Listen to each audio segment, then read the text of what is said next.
اللہ کے نبی صلی اللہ تعالیٰ علیہ وسلم ارشاد فرماتے ہیں، قیامت کے قریب میری اولاد میں ایک میرا بیٹا پیدا ہوگا جس کا نام محمد ہوگا، حضور صلی اللہ علیہ وسلم کے نام پر ہوگا، اور دنیا اسے لقب سے یاد کرے گی مہدی کے نام سے۔ اور حضور اکرم صلی اللہ علیہ وسلم نے ارشاد فرمایا، میری نسل میں، میری اولاد میں، حضرت فاطمہ کی اولاد میں جب وہ پیدا ہوں گے دنیا میں اور پھر ان کی خلافت قائم ہوگی، تو فرمایا گیا کہ پوری دنیا میں صرف اور صرف اسلام غالب آ کر رہے گا۔ اب وہ زمانہ کب آئے گا؟ ہاں، اللہ کا وعدہ برحق ہے۔ اللہ نے فرمایا یہ دین پوری دنیا پر غالب آ کر رہے گا، چاہے تم پسند کرو نہ پسند کرو۔ اب میری گفتگو کو بھی بہت سارے لوگ ناپسند کریں گے، وہ یہی کہیں گے ایک سامپردائک بھاشن ہے، یعنی ایک دوسرے کے بھید بھاؤ کی بات نہیں۔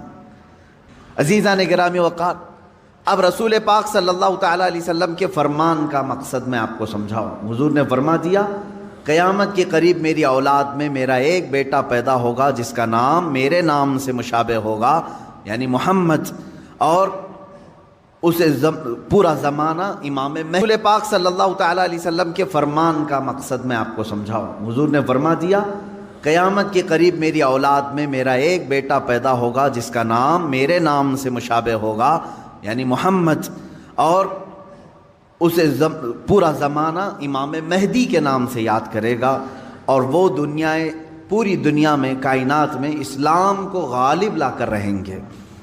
اسی زمانے میں عیسیٰ علیہ السلام کا نزول بھی ہوگا۔ حضرت عیسیٰ علیہ السلام آسمانوں پر آج بھی باحیات ہیں، یہ ہمارا عقیدہ ہے سارے مسلمانوں کا۔ امام مہدی کے زمانے میں عیسیٰ علیہ السلام اتریں گے۔ یہ کون سا علاقہ ہوگا، اس کے متعلق حدیثیں ہیں۔ حضرت امام مہدی کا جو ظہور ہے یہ کب پیدا ہوں گے یہ نہیں معلوم، ظاہر ہوں گے، یہ پیدا ہو چکے ہوں گے، آج بھی ہو سکتا ہے، ممکن ہے، پاسبل ہے۔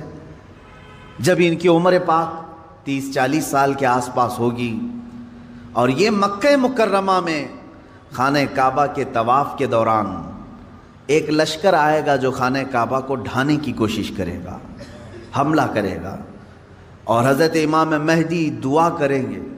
آپ کی دعا کی بدولت اللہ تعالیٰ اس آئے ہوئے لشکر کو زمین میں دھنسا دے گا۔ لوگ اسی دن پہچان لیں گے اور ان کے ہاتھ پر خانہ کعبہ کے سامنے بیعت کریں گے۔ اب یہاں سے امام مہدی کا ظہور ہوگا، لیکن اتنا آسان نہیں ہے کہ سب مہدی مہدی کرتے ہوئے ان کے پیچھے چل پڑیں گے، بلکہ ان کے جانی دشمن بن جائیں گے وہاں کچھ لوگ جو ان کو قتل کرنے کی یا ہلاک کرنے کی کوشش کریں گے۔ امام مہدی اپنے متبعین کو لے کر ملک شام کی طرف چلے جائیں گے۔ اب ملک شام وہ ہے جس زمین کو میرے آقا صلی اللہ تعالیٰ علیہ وسلم نے ارشاد فرمایا یہ حشر کی زمین ہے، یہ حشر کی زمین ہے، سارے لوگ ہانکتے ہوئے ادھر ہی لے جائے جائیں گے۔ آج شام سے سب بھاگ رہے ہیں، بمباری ہو رہی ہے، لیکن میرے آقا نے فرمایا ایک زمانہ ایسا آئے گا کہ سب ہجرت کر کے ملک شام کی طرف جا رہے ہوں گے، سب جمع ہو رہے ہوں گے، ملک شام جمع ہو رہے ہوں گے، اور وہاں امام مہدی پہنچیں گے، اور وہاں آپ کی خلافت قائم ہوگی، اور عدل و انصاف اس قدر ہوگا کہ پھر وہ زمانہ آئے گا کہ شیر اور بکری ایک ساتھ چر رہے ہوں گے، کوئی ایک دوسرے پر حملہ نہیں کرے گا، اتنا امن قائم ہوگا۔ یہ رسول پاک صلی اللہ علیہ وسلم کی احادیث میں ہے۔ اب امام مہدی کی امامت کے دوران وہ فجر کا وقت ہوگا جب حضرت عیسیٰ علیہ السلام آسمان سے اتریں گے، اور جماعت کھڑی ہونے والی ہوگی، قائم ہونے والی ہوگی۔ حضرت عیسیٰ علیہ السلام ایسے اتریں گے جیسے ان کے جسم پر نہائے ہوئے قطرے ٹپک رہے ہوں۔ آپ کو حضرت امام مہدی پہچانیں گے اور آپ کو لا کر کے مصلی کی طرف بڑھائیں گے۔ نبی اللہ ہیں، روح اللہ ہیں، عیسیٰ ابن مریم سلام اللہ علیہ، قرآن پاک میں جن کے تذکرے ہیں وہ ہوں گے، کوئی ایک دوسرے پر حملہ نہیں کرے گا، اتنا امن قائم ہوگا۔ یہ رسول پاک صلی اللہ علیہ وسلم کی احادیث میں ہے۔ اب امام مہدی کی امامت کے دوران وہ فجر کا وقت ہوگا جب حضرت عیسیٰ علیہ السلام آسمان سے اتریں گے، اور جماعت کھڑی ہونے والی ہوگی، قائم ہونے والی ہوگی۔ حضرت عیسیٰ علیہ السلام ایسے اتریں گے جیسے ان کے جسم پر نہائے ہوئے قطرے ٹپک رہے ہوں۔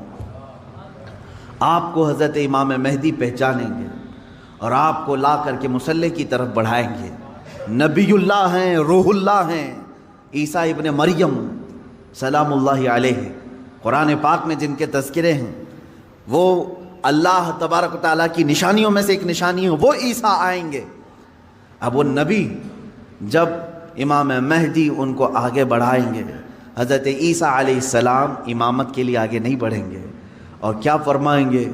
ارشاد فرمائیں گے کہ یہ مصلی امامت امت محمدیہ کا حق ہے، آپ امت مصطفیٰ ہیں، آپ امامت کریں، ہم مقتدی بنتے ہیں۔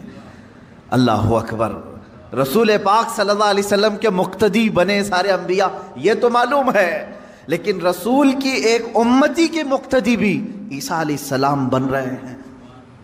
میرے عزیزو، یہاں نبوت کا درجہ گھٹانا مقصد نہیں ہے، بلکہ یہاں امت مصطفیٰ کی فضیلت بتانا ہے۔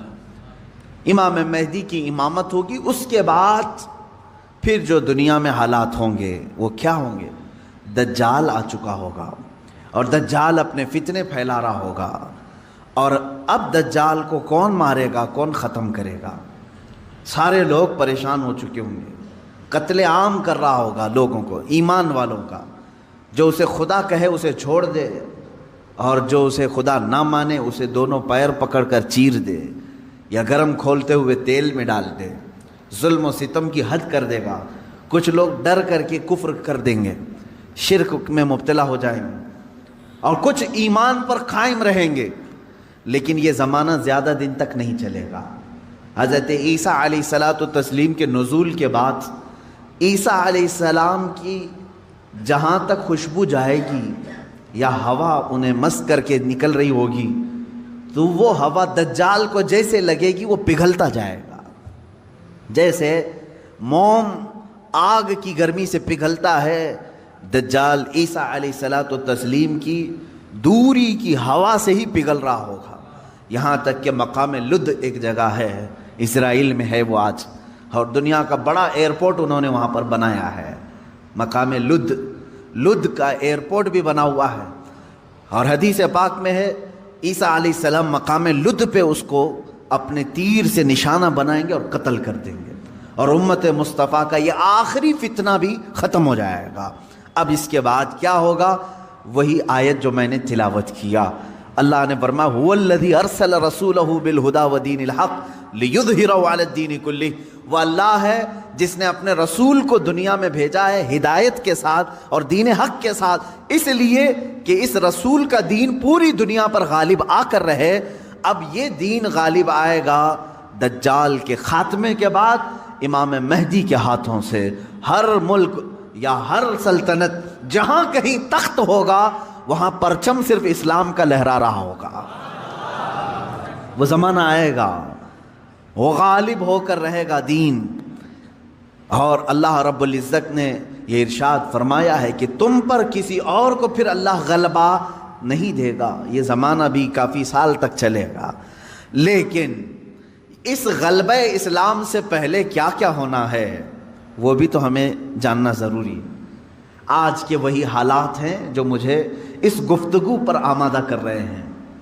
میں نے بات تو کہہ دی، آپ کو حدیث کی روشنی میں بتا دیا کہ اسلام غالب آئے گا پوری کائنات پر دجال کے خاتمے کے بعد اور امام مہدی کے ہاتھوں سے۔ اب یہ دو بڑی نشانیاں حضور نے فرمائی، ایک تو حضور کی آل میں سادات میں امام مہدی پیدا ہوں گے، دوسرے کہ دجال آئے گا۔ یہ دونوں کا زمانہ ایک ہے۔ یہ کب ہوگا؟ کیا اس سے پہلے کچھ نشانیاں ہیں کہ دجال آنے والا ہے؟ میرے عزیزو، ہم سے زیادہ نشانیاں یہودی پڑھ کر کے انتظار میں ہیں، عیسائی پڑھ رہے ہیں۔ ایک بات یاد رکھیں، دجال کے دشمنوں میں ہم ہیں اور عیسائی ہیں۔ وہ دجال کو بھی اپنا دشمن سمجھتے ہیں، عیسائی، وہ اینٹی کرسٹ ہے، عیسائیوں کا بھی وہ دشمن ہے، لیکن یہودی اس کو اپنا مسیحا سمجھتے ہیں۔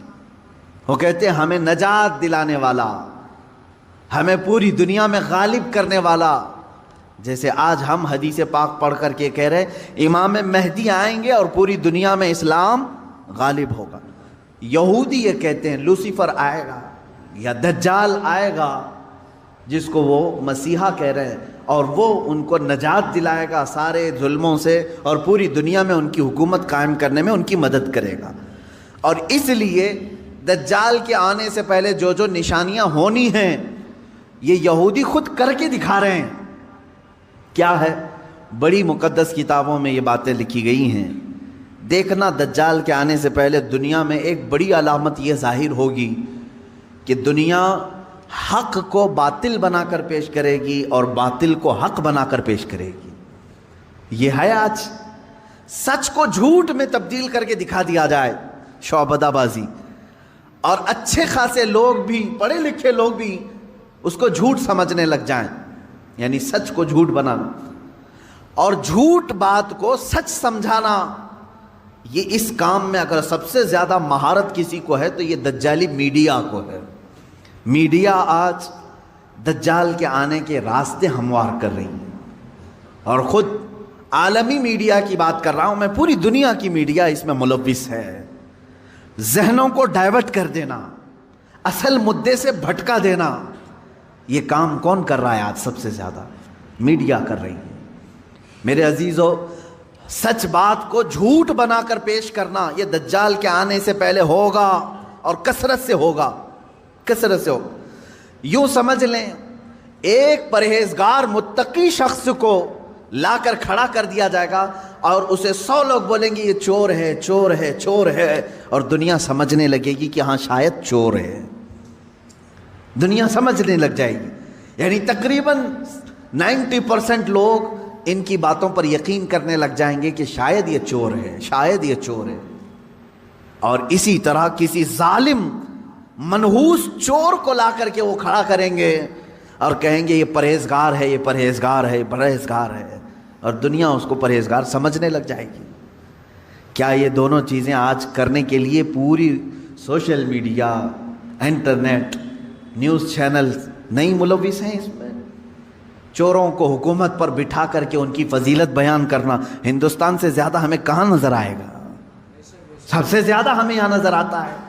جو پورے کے پورے ملک کو گبن کر کے بیٹھے، اسے مسیحات اور اسے لوگوں کا ایسا بے کسوں کا کس جس کو کہا جائے ایسا بنا کر پیش کرنا، یہ میڈیا کا رول ہے. عزیزان گرامی وقار، پورے ذہنوں کو ڈائیورٹ کیا جائے گا اور تقریباً یہ جادو کی طرح اثر کر جائے گا لوگوں پر. مثال کے طور پر ایک جادوگر کسی محلے میں آتا ہے، شعبدہ بازی دکھاتا ہے. پہلے تو ہوتا تھا سڑکوں پر ہی کھڑے ہو جاتے تھے، سانپ کا کھیل دکھانے والے، یا کسی بچے کو لیٹا کر چادر اوڑھا کر اس کی گردن الگ کر کے دکھانے والے، یہ شعبدہ بازی ہوتی تھی. لیکن ایک بات یاد رکھیں، لوگ گھیرا ڈال کر دیکھتے تو ہیں، اس میں 90% لوگ صحیح سمجھ لیتے تھے، جبکہ وہ آنکھوں کا دھوکہ ہے. بہت ساری چیزیں اتنے شارپ طریقے سے وہ جادوگر کر کے دکھاتا ہے کہ تمہاری آنکھوں کو دھوکہ ہوتا ہے. لیکن میرے عزیزو، اسی مجمع میں 5 یا 10% ایسے لوگ بھی ہوتے ہیں جو اس کے ان کاموں پر یقین نہیں کرتے. ہے ہر زمانے میں جہاں پر بھی جو جادو دکھا رہا ہے اس کے مجمع میں پورے 100% لوگ یقین کرنے والے نہیں ہوتے. چند لوگوں کے دلوں میں شک ہوتا ہے کچھ تو اس نے گڑبڑ کیا ہے. اب یہ وہ لوگ ہوتے ہیں جن کی عقل سلیم ہوتی ہے اور دل پاک ہوتا ہے، ان کے اوپر جلدی جادو اثر نہیں کرتا. اسی طرح میرے عزیزو، آج کے زمانے میں یہ جو دجالی نظام قائم ہے اس کا اثر بھی بھولے بھالے لوگوں میں تقریباً ہو جاتا ہے، لیکن سلیم فطرت والے جو عقل سلیم رکھتے ہیں ان پر ان کا جادو اثر نہیں کرے گا. اب آپ سب کو میں پہلے سے آگاہ کر رہا ہوں، اپنے ذہن کو، اپنے عقل کو سلیم بنا کر کے رکھو. یہ کیسے رہے گا؟ اللہ کی باتوں پر یقین رکھو، اور اس کے علاوہ جو بھی کہے گا، اللہ اس کے رسول کے علاوہ جو بھی کہے گا وہ سچ بھی ہو سکتا ہے، جھوٹ بھی ہو سکتا ہے، مگر میرے مولا کے قول میں جھوٹ کی طرف شائبہ بھی نہیں، سچ ہی ہوگا. جب تمہارے ذہنوں میں یہ بات آئے گی تو پھر تم دنیا کو 100% ایمان لانے والے، یقین کرنے والے نہیں رہیں گے۔ آج دیکھ رہے ہیں آپ، میں مسلسل پچھلے ایک ہفتے سے دیکھ رہا ہوں، فرانس میں جو گستاخی ہوئی اور اس کے پاداش میں جو کچھ بھی حالات ہوئے سب کو معلوم ہے۔ فرانس میں جو کچھ ہوا اس پر ڈیبیٹ انڈیا میں بھی چل رہا ہے۔ ہندوستان کے ہر نیوز اینکر اس کو لے کر کے گرما گرم بحث کر رہے ہیں، اور کچھ ایسے لوگوں کو لا کر بٹھایا جاتا ہے، مجھے ان کے بارے میں معلوم نہیں، وہ پیڈ ہوتے ہیں یا بکے ہوئے ہوتے ہیں یا ان کو اسکرپٹ یعنی سکھائی جاتی ہیں، لکھ کر کے دیے جاتے، پتہ نہیں کون لوگ بیٹھتے ہیں۔ آپ کو عام لوگ ہیں آپ، مجھے معلوم ہے، لیکن میں آپ کے سامنے گفتگو کر رہا ہوں، سنیے۔ ایک اسکول کا ٹیچر بلیک بورڈ پر کارٹون بناتا ہے رسول پاک صلی اللہ علیہ وسلم کا، اس کی شکایت بھی ہوتی رہی لیکن وہ باز نہیں آیا، اور اسی علاقے کا کوئی ایک نوجوان اس سے برداشت نہیں ہوا، اس نے جا کر کے اس کا سر قلم کر دیا۔ یہ ہے، معلوم ہے آپ کو، یہ رپورٹ ہے، آپ کو معلوم ہے۔ اس نے سر قلم کر دیا، وہ اس کا اپنا پرسنلی معاملہ تھا، عبداللہ شیشانی جو بھی ہے۔ اب اس کو کیا چھوڑ دیا؟ لوگوں نے چھوڑ دیا عبداللہ کو، بلکہ اسی وقت گولیوں سے بھون دیا فرانس کی پولیس نے، ختم کر دیا۔ دونوں ختم ہو گئے، جن کے دونوں کے معاملات تھے وہ چلے گئے۔ اب میں ایک جملہ کہتا ہوں، تمہارے نزدیک عبداللہ شیشانی ٹیررسٹ ہے، یعنی اس نے سر قلم کیا اس لیے یہ ٹیررسٹ ہے۔ ہمارے نزدیک رسول کا خاکہ بنانے والا سب سے بڑا ٹیررسٹ، ظاہر سی بات ہے۔ اب فیصلہ یہی ہوگا، تمہارے نظر میں جو ٹیررسٹ تھا اس نے اس کو قتل کیا جو ہمارے نظر میں ٹیررسٹ تھا۔ بہرحال یہ معاملہ ہو گیا یا ختم ہو گئی بات۔ لیکن میرے عزیزو، اس واقعے کے بعد فرانس کی حکومت کو کسی ایک کی طرفداری کر کے گورنمنٹ بلڈنگوں پر حضور پاک صلی اللہ علیہ وسلم کے خاکے لگانے کا کیا مقصد تھا؟ حکومت کسی ایک ویکتی کے، ایک پرسنل شخص کی حمایت کرتے ہوئے اور گورنمنٹ کی بلڈنگ پر بڑی سائز میں حضور پاک صلی اللہ علیہ وسلم کی تصویر لگا رہی، یعنی کارٹون بنا کر کے۔ کارٹون در حقیقت یہ گالی کی صورت ہے، آدمی صاف گالی نہیں دے سکتا تو اس کی صورت بگاڑ کر کے کہیں لکھ جائے، حضور پاک صلی اللہ علیہ وسلم کو انہوں نے کیا۔ اب پوری دنیا بھر کے مسلمانوں میں جو غصہ ہے، میرے عزیزو، یہ قتل جو ہو چکا تھا وہ 8 دن پہلے ہو گیا، 10 دن پہلے ہو گیا، معاملہ ختم ہو گیا۔ اس قتل پر کسی نے احتجاج نہیں کیا، کہیں ہے کسی پروٹیسٹ نہیں ہوا۔ پوری دنیا بھر کے مسلمان جو راستوں پر آئے یا پروٹیسٹ کیے، کس کے متعلق؟ فرانس کی حکومت نے جو یہ غلطی کی ہے، اپنی عمارتوں پر، گورنمنٹ کی بلڈنگوں پر جو رسول پاک کے خاکے لگائے، اس کے خلاف پوری دنیا بھر کے مسلمانوں کو غصہ ہے، اور سب آئے۔ یہ بات صاف صاف میں بتا رہا ہوں آپ کو، سنیے۔ آپ کا میرا غصہ بھی کس پر ہے؟ دیکھیں، ٹیچر کا معاملہ ختم ہو گیا، اس نے کیا تھا، سامنے والے نے مار دیا، وہ معاملہ ختم ہو گیا، وہاں ختم ہو گئی چیز۔ اور جس نے قتل کیا اس کو بھی تم لوگوں نے نہیں چھوڑا، وہ بھی اس کو بھی گولیوں سے مار دیا، معاملہ ختم۔ لیکن ایک گورنمنٹ کا بلڈنگ پر اس طرح سے تصویریں لگانا، یہ در حقیقت پوری دنیا کے مسلمانوں کو جھنجھوڑنا تھا، پوری دنیا کے مسلمانوں کے دلوں پر ضرب لگانا تھا۔ اب ہم پروٹیسٹ کیے، آپ پروٹیسٹ کیے، ہم نے کہا، لیکن ہندوستان میں آنے کے بعد اب دجالی نظام کی جو میڈیا ہوتی ہے، یہ کیا کرتی ہے؟ پورے بحث کو ڈائیورٹ کرتی ہے، پورے مدے کو ڈائیورٹ کرتی ہے۔ یہ سارے جتنے پروٹیسٹ ہو رہے ہیں، نیوز والے اسے کیا دکھا رہے ہیں جانتے ہیں آپ؟ نیوز والے یہ دکھا رہے ہیں کہ دیکھو، ایک ٹیررسٹ کی حمایت میں اتنے مسلمان ہندوستان کی سڑکوں پر آ گئے، یعنی عبداللہ شیشانی نے جو قتل کیا ٹیچر کا، اس کی حمایت میں یہ سارے لوگ کھڑے ہیں، اور پورا ڈیبیٹ اسی پر چل رہا ہے۔ کیا آپ لوگ ہندوستان میں رہ کر کے ایک قتل کی حمایت کرتے ہیں؟ ایک قتل کی حمایت کرتے ہیں؟ ہم نے کہاں یہ قتل کے متعلق پروٹیسٹ کیا ہے؟ بتاؤ ذرا صحیح۔ اس عبداللہ نامی لڑکے کا کسی ایک کے ہاتھ میں بینر آیا پوری دنیا میں کہیں پر کہ اس کے قتل کی حمایت میں پروٹیسٹ ہو رہا ہے؟ میرے عزیزو، پورے مدے کو ڈائیورٹ کرنا یہ میڈیا کا کام ہے، جبکہ انہیں معلوم ہے کہ پوری دنیا کے مسلمان جو پروٹیسٹ کر رہے ہیں وہ قتل کے متعلق نہیں، بلکہ وہ فرانس کی گورنمنٹ کی حرکتوں پر پروٹیسٹ کر رہے ہیں۔ اب اس کی ایک مثال میں آپ کو بتا دوں۔ یہ میڈیا اینکرز یہ کہتے ہیں کہ فرانس کا وہ اندرونی معاملہ ہے، وہ اندرونی معاملہ ہے، وہ چاہیں ان کو فریڈم آف ایکسپریشن ہے، وہ سیکولر ہیں، وہ چاہیں تو کسی ایک ویکتی کی حمایت کریں اور بلڈنگ کی پوری تصویر لگا دیں رسول پاک صلی اللہ تعالیٰ علیہ وسلم کی تصویر سے۔ میرے عزیزو، اگر یہ فرانس کا اندرونی معاملہ ہے تو انڈیا میں ڈیبیٹ کیوں ہو رہا ہے؟ آپ کے نیوز روم میں یہ بحث کیوں ہو رہی ہے؟ آپ یہ سمجھیں اس زمانے کا سب سے بڑا خطرناک جال یہ میڈیا ہے، نیوز کا جو، اب ظاہر سی بات ہے یہ ہماری بھی کلپس اٹھا کر کے چلائیں گے اور پھر ہمیں بھی بتائیں بھڑکاؤ مولانا ہے، سامپردائک پھیلانے والے ہیں، ہماری گفتگو کو کاٹ کر کے پیش کریں گے، ان کا کام ہی وہ ہے۔ لیکن میں آپ کو بتاؤں کہ پورے ہندوستانی مسلمانوں کے دماغ کو ڈائیورٹ کر رہے ہیں کہ تم لوگ جو پروٹیسٹ کر رہے ہو ایک قتل کی حمایت میں کیسے پروٹیسٹ کر رہے ہو؟ ان سے کوئی بھی ڈیبیٹ میں بیٹھنے والا یہ نہیں کہہ رہا ہے، بلکہ وہاں ثابت کرنے کی کوشش کر رہے ہیں قتل ایسا ہو سکتا ہے، ویسا ہو سکتا ہے۔ میرے عزیز، یہاں کہنا تو یہ چاہیے تھا قتل ہوا اور اس کے مقابل میں جس نے قتل کیا اس کا بھی قتل ہو گیا، ہم اس مدے پر بات نہیں کر رہے ہیں، ہم تو گورنمنٹ کے خلاف بات کر رہے ہیں جو فرانس کی حکومت نے اپنی عمارتوں پر میرے آقا کی تصویر کشی کی ہے، ہم اس کے خلاف کھڑے ہیں۔ اب مجھے ایک بات بتائیں، کیا کسی ایک شخص کے کچھ ایسا قتل کرنے کی بنیاد پر پوری دنیا بھر کے 180 کروڑ مسلمانوں کے نبی کی توہین کرنا جائز ہو سکتا ہے؟ جائز ہو سکتا ہے؟